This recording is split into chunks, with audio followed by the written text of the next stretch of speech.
The end draws near for a battered and beaten Ezio Auditore, but not before the wizened assassin delivers one last stab to the face in Assassin's Creed Revelations, the third and final game in the Assassin's Creed II saga. As much as we've grown fond of them, Revelations marks the final appearances of both Ezio and Altair, setting the stage for a stirring conclusion and a host of answers behind some of the series' greatest mysteries. While we've yet to crack the code behind the Animus and its enigmatic stores of data, the first few sequences in the single-player campaign reveal a game just as ambitious as its predecessors, set in a bold new land where past and present meet, both figuratively and literally. It seems a fine place to call home. In the twilight of his long and bloody career, Ezio discovers the existence of a mysterious weapon sealed long ago by his ancestor Altair. Believing it to be potent enough to decide the Templar and Assassin War forever, he ventures to the ancient metropolis of Constantinople, a land rich in culture, commerce, and the keys necessary to unleash the artifact's power. There he meets up with his contact, Yusuf, a charismatic young leader of the local assassin guild. Knowing a thing or two about dealing with Templars, Ezio certainly has much he could share with this anxious new disciple. But even then, Yusuf makes it immediately clear that even an old assassin can learn some new tricks. Where is your hook blade? My hook blade. You've never seen one? Show me how it works. Chief among them is a new assassin implement called the Hook Blade, a local favorite that pulls double duty as a close-range weapon and clever traversal tool. Besides being handy in extending the effective range of your jumps and grabs, it also finds some use with the zip line scattered across each rooftop, giving the Eagle of Florence yet another method to sink his talons into his foes from above, as well as a quick means of transportation through the city's vast and teeming districts.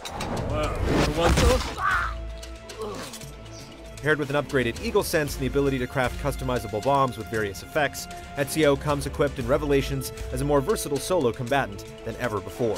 But much as was the case in Brotherhood, sometimes it takes more than just a single man to get the job done. Ezio! Even with Rome finally free of Templar rule, Constantinople's present corrupted state makes it clear that Ezio's work as the leader of assassins has only truly begun. Instead of putting the torch to the looming Borgia towers of Brotherhood, you, along with your faithful apprentices, will put the sword to a number of territories occupied by Byzantine Templars scattered throughout the land, establishing assassins' dens in their place shortly thereafter. The bonuses are similar. Liberated dens place the surrounding region under your control, upgrading shops, improving the general appearance of the district, as well as adding a few new zip lines around the area. Even the faction-neutral Ottoman guards will be less likely to attack, and may even pick fights with the Byzantine Templars instead.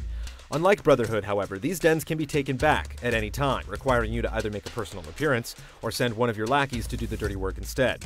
Greener assassins may have a chance at failure, so to ensure your hold on your territories, training and installing a master assassin is your best shot at playing a successful game of Risk in the region. The Assassin's Dens are one of the central gameplay elements of Revelations, and Ubisoft hopes they'll improve upon the Borgia Towers of Brotherhood by simulating a constantly progressing war of influence, as seen in the story. But when it comes to the game's biggest convergence of plot and play, Revelation's greatest surprise drops players back into the robes of Altair once again for a set of flashbacks that take place directly after the first game.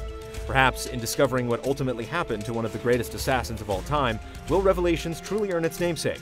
But what of Ezio and his quest for the mysterious weapon? Desmond, who remains comatose in the present, and the enigmatic First Civilization, who set these events in motion in the first place. Join us back in November as we answer the call and dive headlong into Assassin's Creed Revelations in our full review.